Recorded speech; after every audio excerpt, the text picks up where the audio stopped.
Bonjour à tous, une petite vidéo sur les pourcentages avec Excel parce que je me suis rendu compte que vous aurez sans doute besoin d'un point qu'on a vu en cours hein, mais qu'on n'a pas assez développé.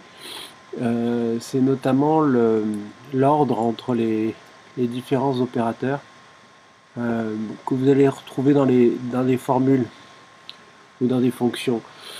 J'en avais parlé mais là j'aimerais vraiment que la vidéo vous permette de vous y référer assez souvent parce que malheureusement c'est quelque chose qui est récurrent dans les erreurs. Donc on va reprendre le petit exercice qu'on avait déjà fait. Alors ça c'était au tout début, je ne sais pas si vous vous souvenez, c'était pour avoir la balance lorsque vous allez faire des tableaux de bord, etc. Vous allez vous rendre compte que vous aurez besoin de savoir où vous en êtes. Alors on l'avait vu ça, hein. Excusez-moi, je suis un petit peu enrhumé. On l'avait vu, donc là, sur janvier, on met évidemment la marge de janvier, donc ça, il n'y a pas de problème, on valide. Et on se rend compte que là, pour février, il va falloir qu'on fasse...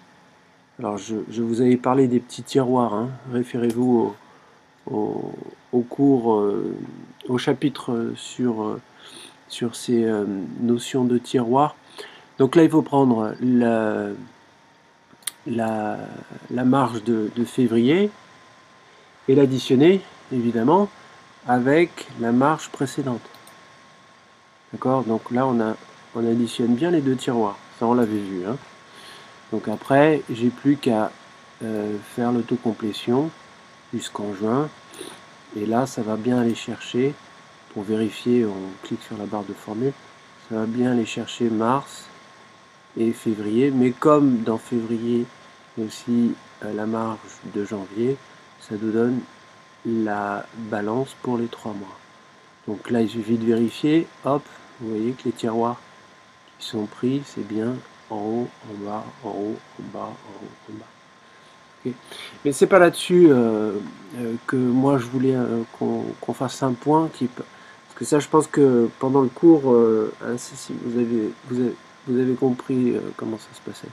Seulement, je pense que j'ai pas assez insisté sur les pourcentages. Alors là, on veut un pourcentage de progression. On passe de 2237 à 3372. Donc pour ce faire, on va faire égal. Ça aussi, on l'avait fait en cours, hein, mais c'est un prétexte pour parler de ce qui est en bas. Donc on va faire évidemment la, la balance de février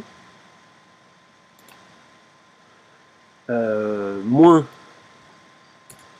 j'ai un petit problème avec mon clavier Mac, hein, moins la balance de janvier divisé par la balance de janvier.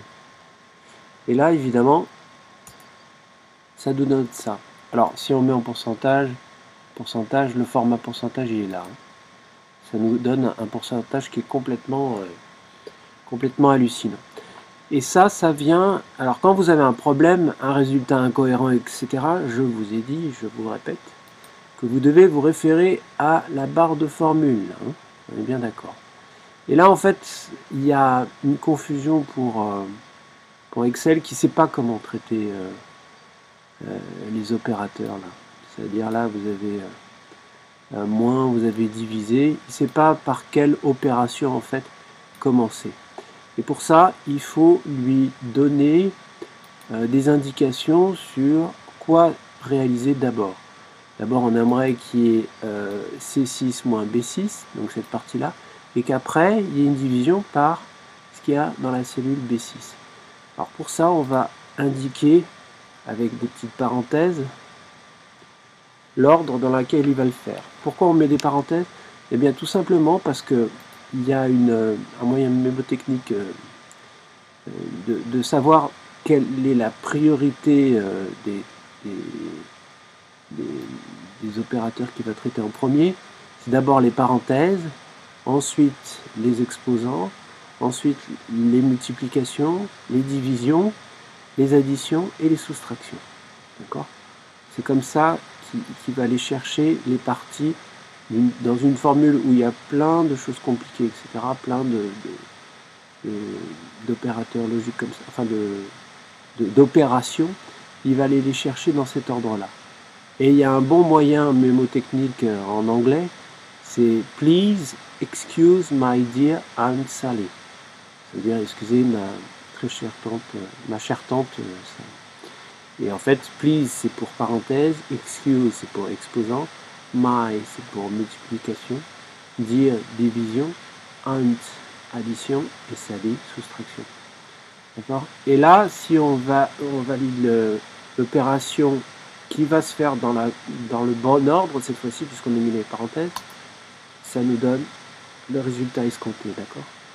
Et le résultat escompté en pourcentage, il suffit de mettre le format adéquat. Hein. On avait vu les différents formats possibles, nom, heure, monnaie, texte, etc.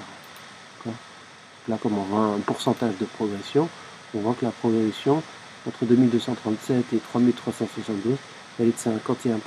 Et évidemment, si on fait l'autocomplétion,